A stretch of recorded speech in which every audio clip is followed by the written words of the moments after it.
from California. Gentleman from California is recognized for 3 minutes. Thank you, gentlemen, for yielding. And Madam Speaker, we're here today because the Republican leadership has made a stunning decision that it's going to thwart the will, a bipartisan will of the House of Representatives, a bipartisan majority will of the House of Representatives to increase the minimum wage. They have decided that they're not going to follow the rules of democracy. They're not going to let this body reflect over 80% of the American people that believe that the minimum wage that is stuck at 1997 levels should be brought up to date for those workers who work hard every day.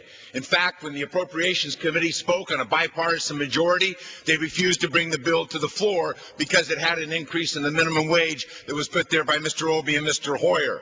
We just see last week, 26 members of the Republican Party of this House wrote the majority leader demanding action before we leave in August. 2 members of the Republicans voted for our motion on the previous question that we'll offer again today. So what we now understand is there is a majority. If we want to strip somebody of authority, maybe we ought to strip the Republican majority in this House of its authority to block the democratic will of both members of this House who are duly elected under the Constitution and reflecting the will of the American people to increase the minimum wage. Forget stripping the court of its authority. Let's strip the Republican leadership. Just last week, the Republican leader, Mr. Boehner, completely misrepresented the record on the minimum wage when he suggested that he had never heard from the Democrats about the minimum wage in an odd-numbered year. Now, maybe Mr. Boehner doesn't know odd for him even, but the fact of the matter is we introduced a minimum wage bill in 1997. I believe that's an odd-numbered year. We introduced a bill in 1999. Another odd year, 2001, an odd year, 2005, an odd year. We wrote to Mr. Boehner as the chairman of that committee time and again in 1991 asking for hearings and markup. We asked again in October of 99. In March of 2001, we sent Mr. Boehner letters from the members of the committee again asking for action.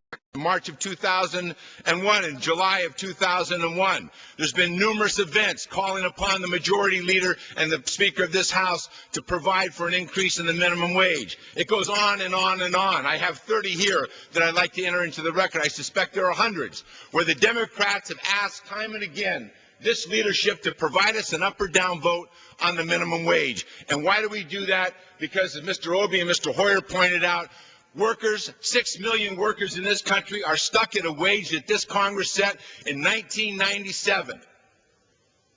No other workers in this country are stuck at that wage except these individuals. These are people who get up every day and go to work at very difficult jobs at the lowest wage you can pay in this country legally. And they go every day and every week and every month. And at the end of the year, they end up poor. By official action of this Congress, they end up poor.